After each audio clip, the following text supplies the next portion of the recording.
The city woke in mirrors and metal. Morning light slid down the glass faces of tall towers, fractured into 1,000 restless beams, and spilled across streets lined with trimmed palms. Cars whispered past iron gates, and a cool lagoon breeze rolled in from the east, carrying the scent of salt and ambition. Here, people moved like clockwork, pressed shirts, polished shoes, eyes already tired.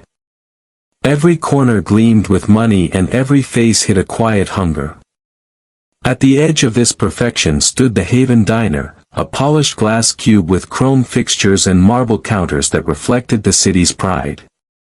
Inside, the hiss of the espresso machine rose and fell like a mechanical heartbeat.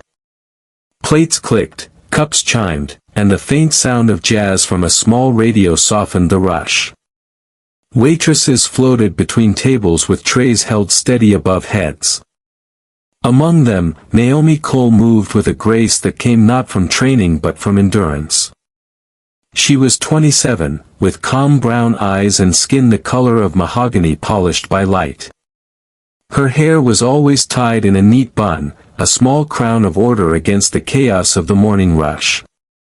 She didn't smile much, but when she did, it felt earned, something that came from a place of peace rather than pretense.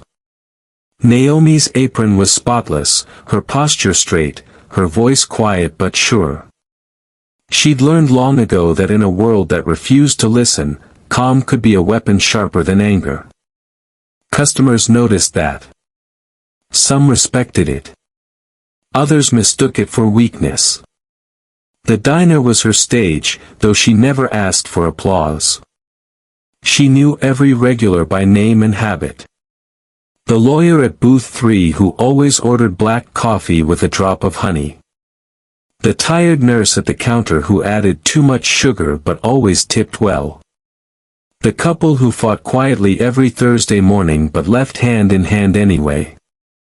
Naomi read people the way other women read novels. She'd started working here 5 years ago, after her mother's passing. The city had been cruel then, rent high, jobs scarce, and kindness a rare luxury. But she survived. She always did. Each paycheck meant her younger brother could stay in school, and each morning meant she'd made it one more day without falling apart. Outside the window, sunlight danced on the lagoon. Inside, the morning rush tightened. Orders piled up. The smell of butter, coffee, and caramelized sugar filled the air. Naomi balanced 3 plates on one arm and a pot of coffee in the other. Her shoes moved soundlessly across the polished floor. She didn't spill a drop. At table 9, the atmosphere felt heavier. A man sat alone, his silver watch gleaming beneath the downlight, his expression fixed in that practiced arrogance of the powerful. The staff whispered his name, Richard Vale.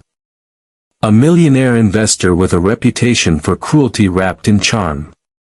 He'd been in before, but rarely smiled, even when praised. Naomi approached his booth with the same poise she gave everyone. "Good morning, sir. Would you like a refill?" He barely looked up. "This coffee," he said, voice sharp, "tastes like the bottom of a shoe." She blinked once. "I can make you a fresh one." He huffed, eyes narrowing as if her calm offended him. "A fresh one? No, I want someone who knows what they're doing." The diner's hum faltered. Conversation stuttered. A few heads turned. The cook glanced over the pass-through window, tension in his shoulders. Naomi felt every eye but kept her breathing slow. "I'll bring you another cup, sir," she said softly. He leaned back in his seat, smirking. "Don't bother. I want to speak to the owner. How does a place like this hire someone like you?" The sentence landed heavy. She'd heard words like that before, but each time they struck differently, fresh, cutting, deliberate. Naomi's hands tightened behind her back. She thought of her mother again, how she used to say, "They'll test your calm, Naomi. Don't let them take it from you. That's your crown." The cook stepped forward, ready to intervene, but Naomi shook her head just slightly. She didn't need saving. Across the room, a few customers exchanged uneasy looks. The air grew thinner, like everyone had forgotten how to breathe. Naomi stood tall, her voice steady. "Sir, I'll handle your order." He scoffed. "Handle it? You should be grateful to be serving me." Her heart clenched, but her face stayed neutral. "Everyone deserves respect, sir. Including you." He sneered. "You people always think respect is something you can demand." The words hung there, poisonous, deliberate. The cafe's warmth suddenly felt cold. The manager froze behind the register. The busboy stared at the floor. Naomi took a deep breath, shoulders square. She didn't know what would happen next. She only knew that she wouldn't bend. Not today. Outside, sunlight shifted across the glass towers, spilling into the diner like a silent witness. And somewhere deep inside Naomi's chest, something began to stir, something old, strong, and waiting to rise. The hum of the diner thinned into silence.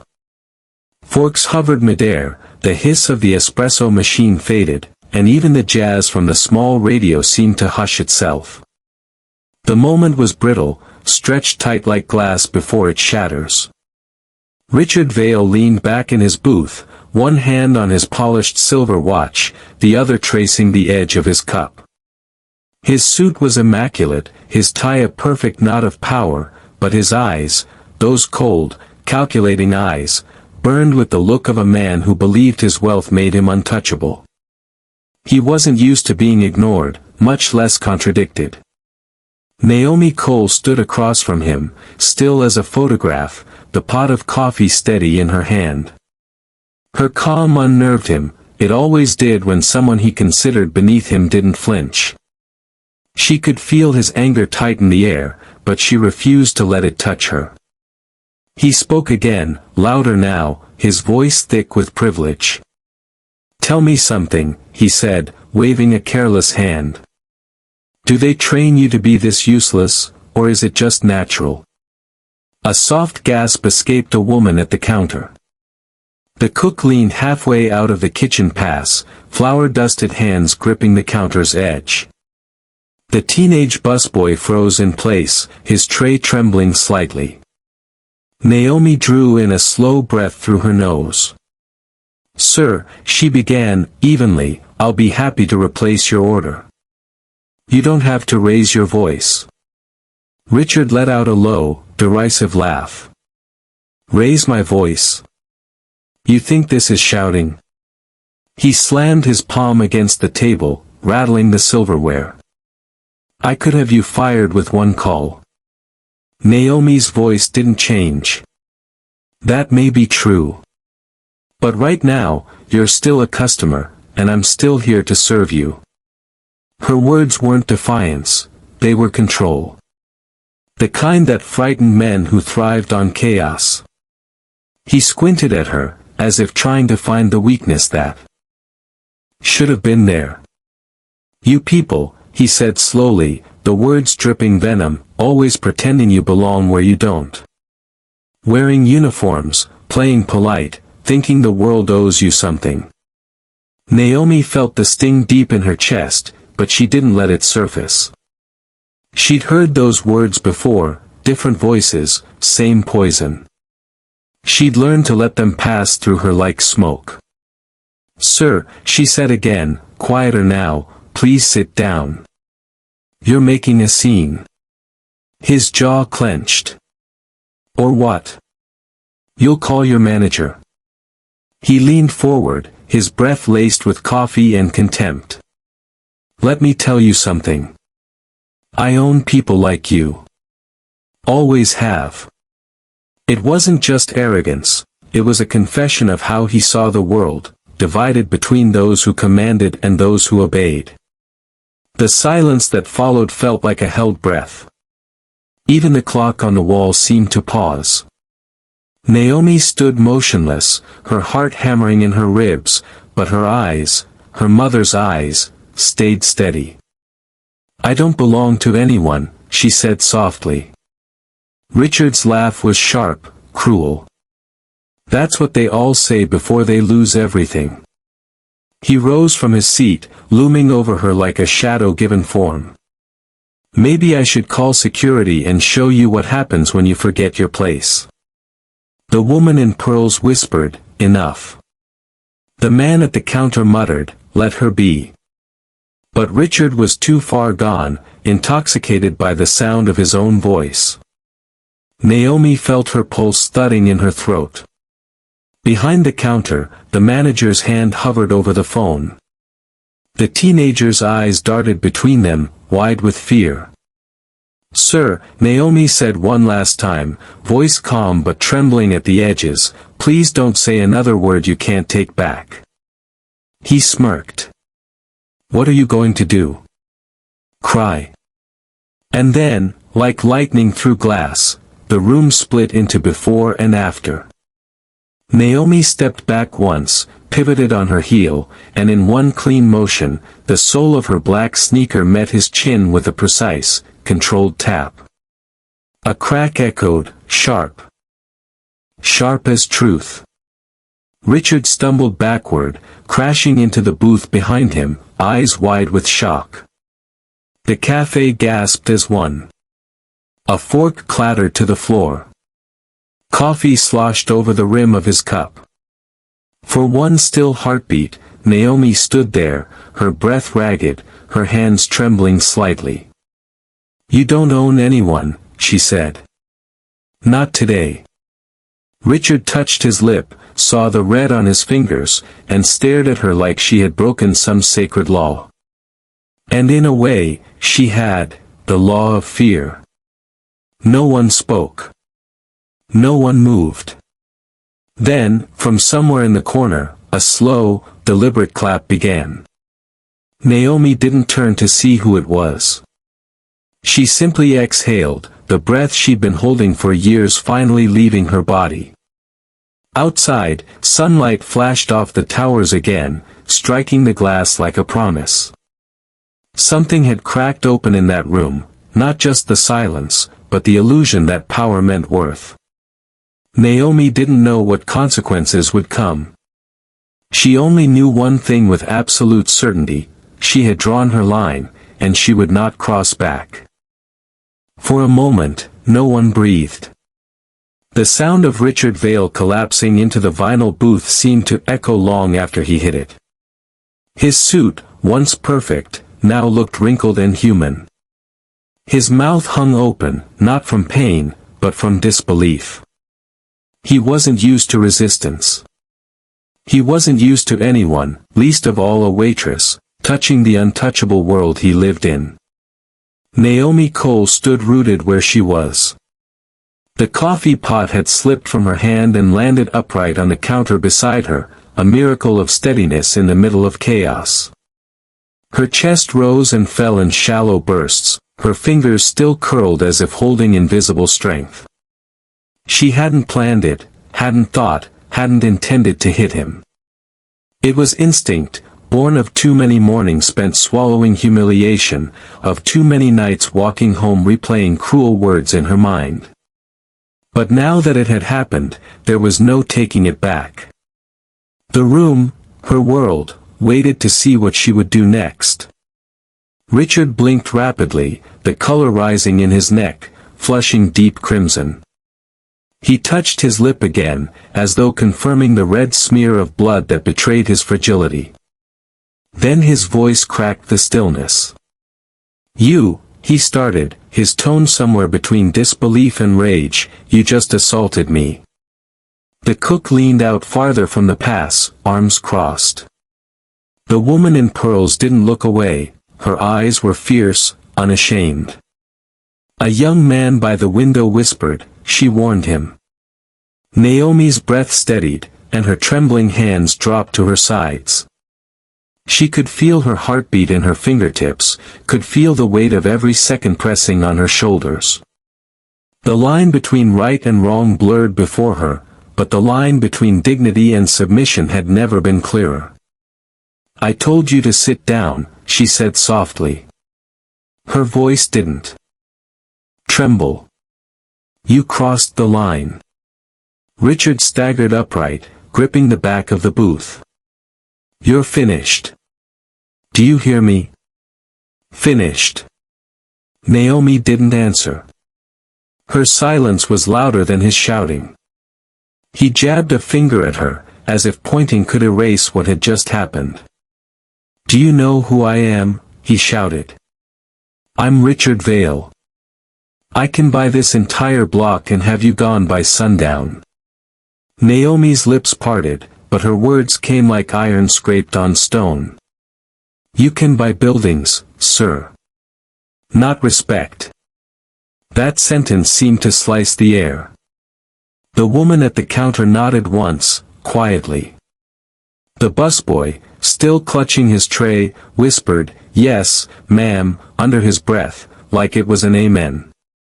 Richard's mouth twisted into a sneer. "Respect? From a woman in an apron?"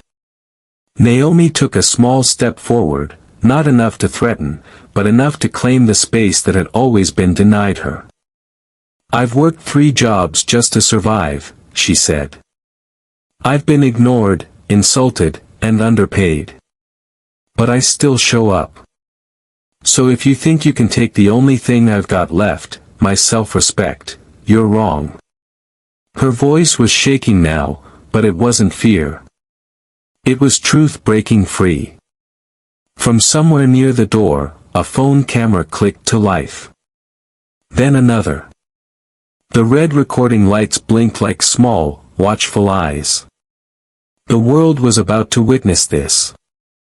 Richard saw the phones to and froze for a second, only a second. "Put those away," he barked, but no one listened. He turned back to Naomi, desperation edging into his voice. "I'll ruin you. You'll never work again." Naomi held his gaze. "If I never serve another cup of coffee, I'll still sleep tonight." For the first time, uncertainty flickered across his face. He looked around the cafe for allies, found none. The manager's lips were pressed tight, his eyes unreadable. The cook's arms stayed crossed, his jaw set. A long, slow clap began again, this time stronger, braver. The woman in pearls, head high, clapped once more. "About time someone said it," she muttered. Richard turned toward the sound, his pride unraveling. Naomi felt her knees tremble, her strength slipping away now that the adrenaline was fading. But she didn't move. She couldn't. Some invisible part of her, the part that had endured years of being talked down to, refused to retreat. She thought of her mother again, of the nights when bills piled high and voices in the news said people like them were lazy, unworthy, replaceable. Her mother had always said, "Dignity isn't free, baby. You pay for it in silence until you can afford to speak." And today, Naomi had spoken. Richard's voice cut back through the noise, thinner now, brittle with fury. "You'll regret this." Naomi exhaled slowly. "I already have," she whispered. Then, for the first time, she noticed something new, a shift in the room's energy. People were standing taller, strangers meeting eyes, shoulders unbowed. For a few minutes, they were witnesses not to a fight but to a fracture in something old and wrong. Naomi didn't yet know that one of those recording phones would carry her image across the world before lunchtime, or that her words would be quoted, replayed, and remembered. She only knew she had drawn a line, one that no insult, no paycheck, and no threat could ever erase. Outside, sunlight flashed off the glass towers again, filling the diner with gold.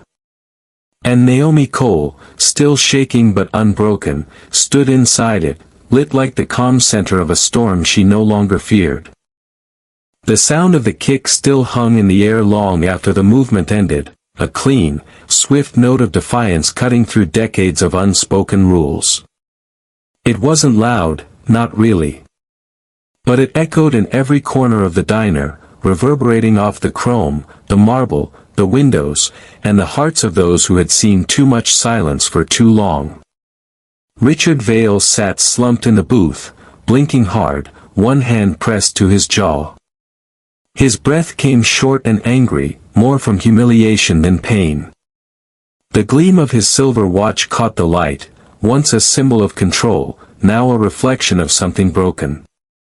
He had been struck not by force, but by the sheer audacity of being told no. Naomi Cole stood a few feet away, hands trembling, chest rising and falling like she had sprinted miles. Her sneaker, the one that had connected with his chin, rested flat again on the spotless floor. She hadn't moved since. Every muscle in her body was wound tight, like she was afraid the world would crash down if she breathed wrong. The cafe was utterly still.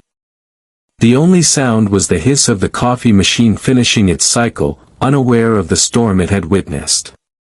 Steam curled lazily into the air like a ghost. Then came the first sound, a quiet clap. One person, hesitant, from the corner. Everyone turned. A woman in a pearl necklace, face lined with the years of watching injustice go unspoken, clapped again. Louder this time. Then another joined in, the cook, his apron streaked with flour, clapping once, slow and deliberate. The rhythm grew, gathering courage as it spread. In seconds, the cafe was filled with applause, not the wild kind, but the solemn kind that came from people who understood what they had just seen. Naomi didn't look around. She didn't bow or smile. She simply exhaled, a long breath she hadn't realized she'd been holding for years. Richard's head snapped up, fury rekindled by the sound. His face was blotched red, pride clawing its way through disbelief. Enough, he shouted, voice cracking like cheap glass. You're all fired. Every last one of you. No one stopped clapping. He turned on Naomi, his words spitting venom now. You think this means anything? You've just ended your life here. You'll never work again. Naomi's hands finally unclenched. She looked him in the eye, calm again, so calm it unnerved him. If respect costs my job, she said quietly, it's still worth more than your money. Her words landed like stones in a pond, rippling, spreading, unstoppable. The applause died down, replaced by murmurs. Someone whispered, she's right. Another voice added, about time someone stood up. The tide had turned, and Richard could feel it. His world, built on fear and obedience, was crumbling before strangers with phones. He noticed them now, the cameras. Small red dots blinked across the room like a constellation of truth. Every insult, every sneer, every cruel word had been recorded. A teenager near the window was still streaming live, his phone angled perfectly. Richard lunged toward him. Delete that. The boy backed away, defiant. Too late, man. The world's already watching. Richard froze. The words hit him harder than Naomi's kick. Naomi could see it, the realization, the dread. The fortress of power he'd built around himself was already collapsing under the weight of exposure. The diner door suddenly swung open, the bell jangling like a sentence being read. A tall woman in a navy coat stepped inside. Her heels clicked sharply against the tile. Her face was pale with restrained anger. Richard, she said, her tone calm but edged like glass. "What have you done?" He turned toward her, relief and panic warring in his eyes. "Evelyn, thank God you're here. She attacked me." He pointed toward Naomi, his finger trembling slightly. Evelyn Hart didn't look at him. She looked around, at the diners, the staff, the phones still raised. The silence in the room told her more than words ever could. Her gaze found Naomi, and something softened in her expression, recognition, maybe, or shame. "I just got 5 messages," she said finally, voice cool and clear. "They all say you were shouting racist remarks at a waitress." Richard's mouth opened, but nothing came out. His jaw moved like it was trying to find a script that no longer fit the scene. The cook muttered from behind the counter, "You might want to sit this one out, boss." Evelyn's phone buzzed in her hand. She glanced at the screen, then looked back at him. "You're trending," she said flatly. "Millions of views already. I hope whatever you said was worth it." Richard's shoulders sagged. His power had slipped, and everyone could see it. Naomi stood motionless, the adrenaline draining from her body until she felt almost hollow. Yet beneath the exhaustion, something unfamiliar stirred, relief. Not triumph, not revenge. Just relief. For the first time in her life, she hadn't let cruelty pass her by unanswered. Evelyn walked past Richard without another glance and stopped in front of Naomi. "Are you all right?" she asked quietly. Naomi hesitated. Her throat was dry, her voice barely above a whisper. "I don't know." Evelyn nodded. "That's all right," she said. "You will." The sound of police sirens began to wail somewhere in the distance, not approaching, not yet, but inevitable. The world had changed in less than 10 minutes. Naomi turned toward the window. Outside, sunlight struck the lagoon again, scattering gold across the water. For the first time, she saw her own reflection clearly in the glass, not as a waitress, not as a servant, but as a woman who had finally drawn the line. And behind her, in the diner that once knew only silence, the echo of her courage was still unfolding. Evelyn Hart didn't so much enter the diner as change its gravity. Her presence steadied the air, drew every eye, and hushed the murmurs. She moved with deliberate grace, heels clicking against tile, navy coat brushing her knees, dark hair pinned in a style that spoke of quiet authority. She carried no entourage, no armor but composure. Yet even that was enough to tilt the room in her direction. "Richard," she said again, voice low but carrying. "Explain." Richard Vale turned to her like a drowning man spotting a lifeboat. His face was flushed, his jaw stiff with the remnants of pride. "Evelyn, thank God you're here." He gestured toward Naomi, his fingers shaking, "She attacked me. In front of everyone." Evelyn cut him off. "Attacked you?" Her tone didn't rise, it sharpened. "Because 5 different messages say otherwise. They say you were shouting racial slurs at a waitress." The words fell heavy, undeniable. Around them, the phone still blinked, red dots, recording everything. The young man by the window held his steady, streaming live. Naomi didn't speak. She stood beside the counter, her apron wrinkled, her hands folded tightly together to stop their trembling. She didn't want to cry, didn't want pity. Only truth. Evelyn turned slowly, her gaze sweeping over the room. "Is that true?" No one answered in words, but the silence told her everything. The cook folded his arms. The woman in pearls nodded faintly. The busboy lowered his tray and said softly, "We all saw it." Richard laughed, a short, desperate sound. "You're going to believe them?" "She kicked me." Evelyn's eyes flicked to Naomi. "Did you?" Naomi hesitated, then met her gaze. "Yes. After he told me I didn't belong here. After he called me," she stopped, her throat tightening, "after he said he owned people like me." A long moment passed.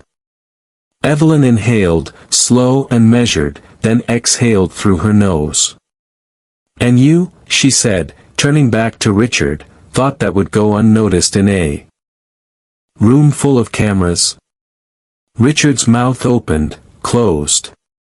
His fingers twitched at his sides, searching for authority he no longer owned. Evelyn raised her phone. "It didn't go unnoticed. The clip is already viral. You're trending on every platform." She looked at him evenly. "And not as a victim." He tried to bluster, but the weight of exposure was suffocating. "They'll understand." "I was provoked." Evelyn's tone remained cool. "No, Richard. You were recorded." The word struck him like a verdict. Naomi finally exhaled. Her chest hurt from holding everything in. The applause, the anger, the fear, it had all blurred together until she could barely feel her feet on the floor. Evelyn slid her phone back into her coat pocket and spoke again, softer now. "Miss Cole, I'm sorry for what you endured here. No one should face that. If you're open to it, I'd like to speak with you privately." Naomi blinked, unsure. "I'm not looking for money," she said quietly. "I just want to be treated like I matter." Something flickered in Evelyn's expression, recognition, perhaps even respect. "You do," she said. "And people are going to know it." Richard let out a bitter laugh. "You think anyone will side with her after this?" "She hit me." Evelyn looked at him one last time. Her calm was surgical. "Richard Vale," she said, "effective immediately, you're suspended from all company operations. I'll be informing the board within the hour." His face drained of color. "You can't do that." "I already have," she replied. The cafe stood silent again, but it wasn't fear anymore. It was awe. For the first time that morning, the power in the room belonged to truth. Naomi met Evelyn's eyes. In that look, a quiet understanding passed, not of equality earned, but of dignity restored. Outside, the wind from the lagoon carried sunlight through the windows, wrapping the two women in gold. One had walked in from a world of power. The other had fought her way toward it. And in that small cafe, they stood on the same side. The silence that followed was electric. It hummed beneath the fluorescent lights, charged by everything unspoken. Phones were still raised, faces still turned toward Richard Vale, a man unraveling in real time. The illusion of control that had carried him for years was slipping through his manicured fingers like sand. Evelyn Hart stood before him, still as stone. The calm in her eyes wasn't kindness, it was judgment wrapped in grace. "You're trending, Richard," she said evenly. "Millions have seen the video. Words can be twisted, but pictures don't lie." Richard's jaw clenched. "You're siding with her over me?" Evelyn's lips thinned. "I'm siding with what's right." Her phone buzzed again. She lifted it, reading the flood of messages on screen. "Our sponsors are furious," she said. "The board is calling an emergency session. I warned you last month about your behavior, didn't I?" Richard's voice cracked with disbelief. "This is insane. She assaulted me." Naomi Cole stood a few steps behind Evelyn, still trembling, but her eyes had steadied. The exhaustion that clung to her face was replaced by quiet resolve. She could hear the whispers, the staff, the customers, even the cook murmuring her name like a prayer. Evelyn turned the screen outward. "You should see what the world is saying, Richard. Listen." The teen by the window turned his volume up. From his phone came a flood of voices, the live stream's comment section scrolling faster than anyone could read. "Fire him. Stand with Naomi. We see you, girl." Naomi's heart thudded painfully against her ribs. Her name, the name she'd carried quietly through years of invisibility, was now echoing through millions of screens. Richard's shoulders sagged. "This isn't fair," he muttered. "They don't know the whole story." Evelyn's gaze didn't soften. "They know enough. They heard you tell a woman she didn't belong. They watched her stand her ground. That's the whole story that matters right now." The cafe had become a courtroom, and every phone a witness. Richard's voice faltered. "Evelyn, I built this company." She interrupted, her tone cutting through his protest. "And you've spent years tearing it down with arrogance. I've cleaned up your scandals, silenced your temper. Not this time. The truth is out. And this time, it's filmed in high definition." Naomi's knees felt weak. The pressure of the moment, of cameras, of judgment, of vindication, pressed down on her. Yet beneath it all, she felt something rising too. Not pride. Not revenge. Something simpler. Justice. Evelyn lowered her phone and faced her fully. "Naomi," she said softly. "You have my word, you will not be punished for defending yourself." Naomi's lips parted, unsure she'd heard right. "But, he's powerful," she said. "Men like him don't lose." Evelyn's eyes glinted. "Then maybe it's time one did." Behind them, the applause started again, small at first, like a heartbeat returning. The woman in pearls clapped twice, then the cook joined, and soon the room was alive with the sound. Not rowdy, not chaotic, just human. Richard's voice broke through it one last time, hollow and tired. "All this," he said, "over a waitress." Evelyn turned to him, her expression sharp with disbelief. "Not over a waitress," she said. "Over decency. Over a woman who remembered what you forgot, that respect isn't something you buy. It's something you give." He said nothing. Evelyn stepped forward, her coat brushing Naomi's arm. "You're free to go home," she said quietly. "But I'd like to speak with you later, privately. There's something I want to offer you." Naomi nodded slowly, still unsure if this was real. Around her, the cafe exhaled as if a spell had lifted. The tension dissolved, replaced by something warmer, relief, pride, maybe even faith. Richard sank into his booth, defeated. Evelyn walked toward the door, her heels marking the rhythm of consequence. Naomi looked down at her trembling hands, then at the crowd of strangers who had seen her, truly seen her, for the first time. The noise of the world outside grew louder, but inside, she felt peace. Truth, once spoken aloud, didn't need to shout. It simply stood, unshakable. And this time, it stood with her. The next morning rose quietly over the lagoon, the city's towers glittering like watchful sentinels. In the streets below, talk of the diner incident buzzed from phones and radios, sweeping through offices and taxis like wildfire. Screens replayed the same 30-second clip, a rude millionaire, a calm waitress, and a single, unforgettable sentence. you don't own anyone. Not today.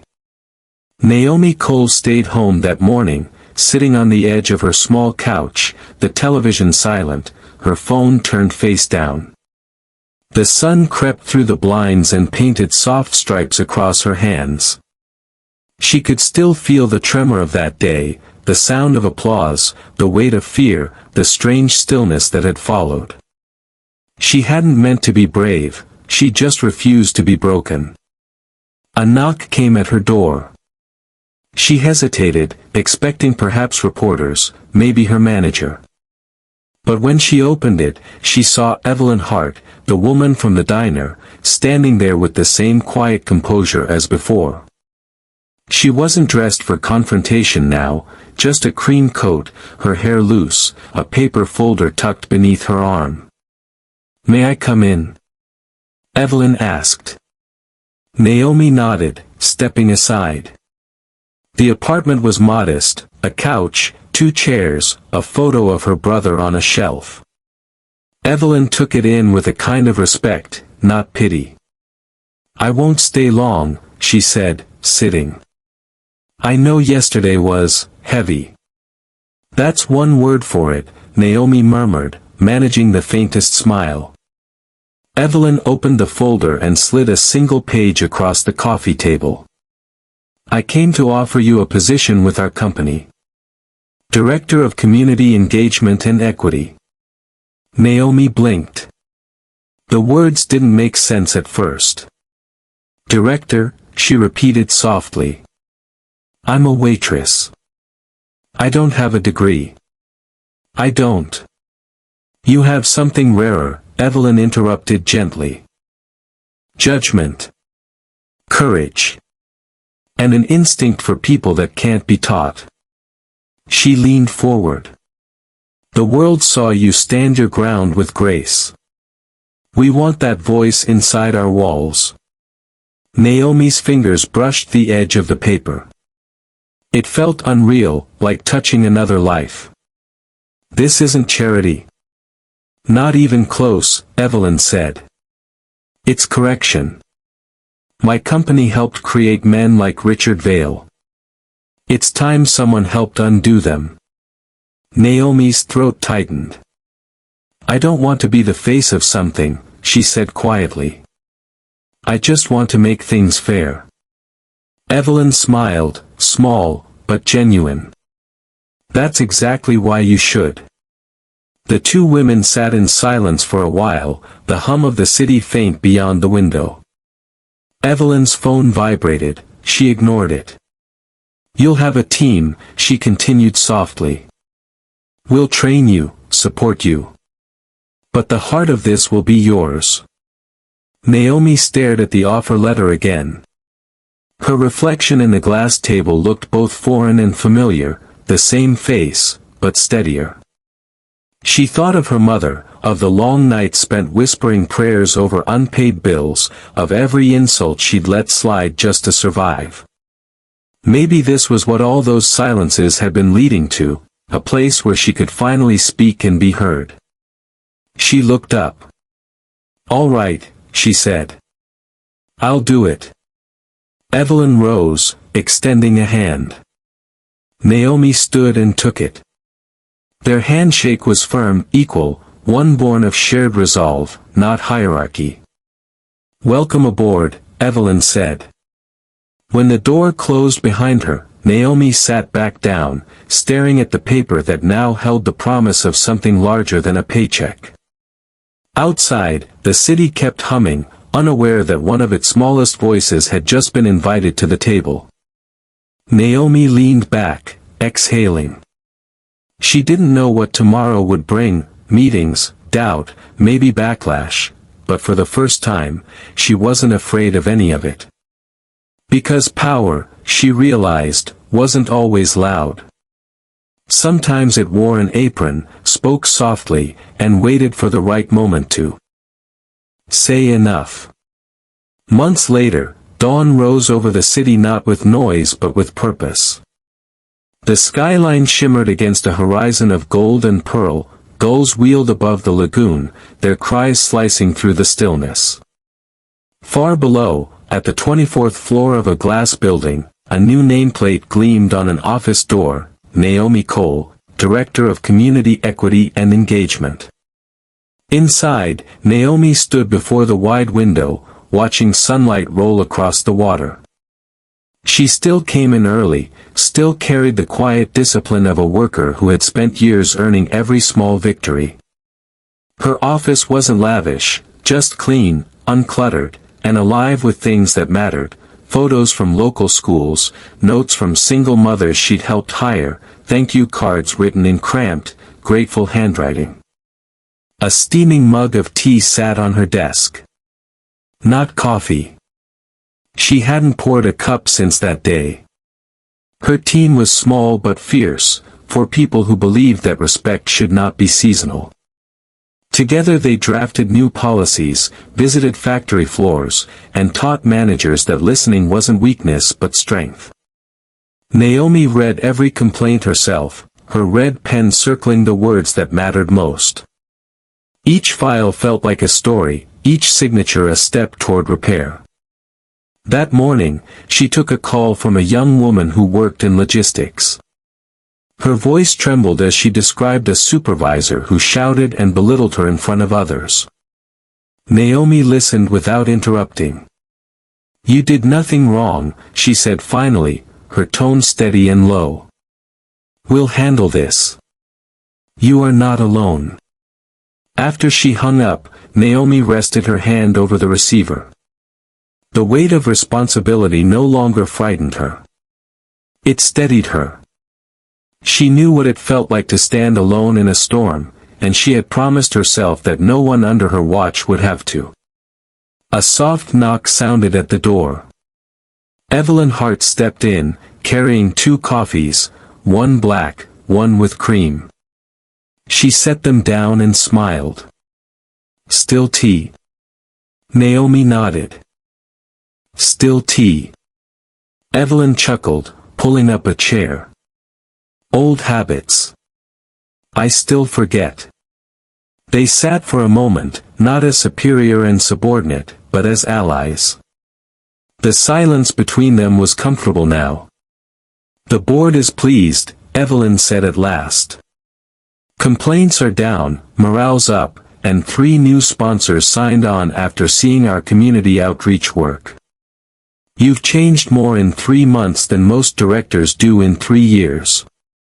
Naomi looked down, humble but firm. "Change only lasts if everyone sees themselves in it." Evelyn studied her for a moment, admiration softening her usually composed expression. "You know," she said, "when I offered you that position, I thought I was helping you.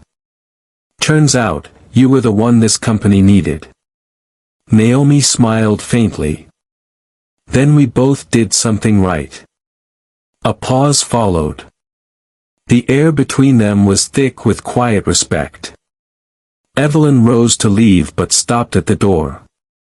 "You ever regret that day?" she asked softly. Naomi looked out the window again. The sunlight reflected on the water like 1,000 open eyes. "No," she said after a moment. "I regret how long it took to happen." When Evelyn left, Naomi sat back, her thoughts drifting to the diner, the hiss of steam, the applause, the fear that had turned into fire. Sometimes, when the day slowed, she still visited that place. Later that week, she did just that. The Haven Diner looked the same from the outside, chrome glinting in the sunlight, doors swinging gently with the rush of morning customers. Inside, the manager greeted her with a wide grin. The young waiter, once the boy with the camera, beamed from behind the counter. "Miss Cole," he said proudly. "We got framed pictures of that day now. You're kind of a legend."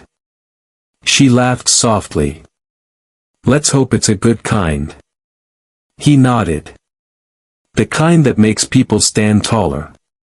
She took her old seat by the window, the same booth where she'd once poured coffee and kept her head down. Now, she sat upright, calm and certain. A waitress, new. Nervous, approached her with a notebook. "Good morning, ma'am," she said shyly. "Can I get you anything?" Naomi smiled, gentle and kind. "Just tea, please." As the girl turned away, Naomi added softly, "And remember, whatever happens, stand tall. You're worth more than you think."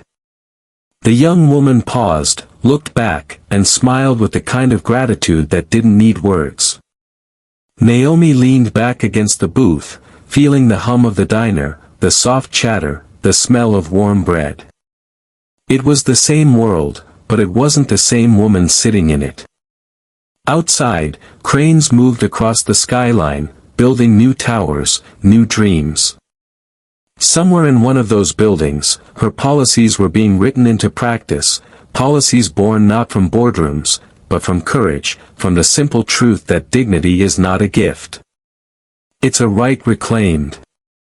As sunlight spilled through the glass and settled across her hands, Naomi whispered under her breath, half to herself, half to the ghosts of all who had stayed silent before her. "We drew the line, and we never stepped back." The tea arrived, steaming, calm. She thanked the waitress and looked out at the bright, endless water. The world outside was still imperfect, still loud, still cruel in places unseen. But inside that diner, for a fleeting moment, everything felt right.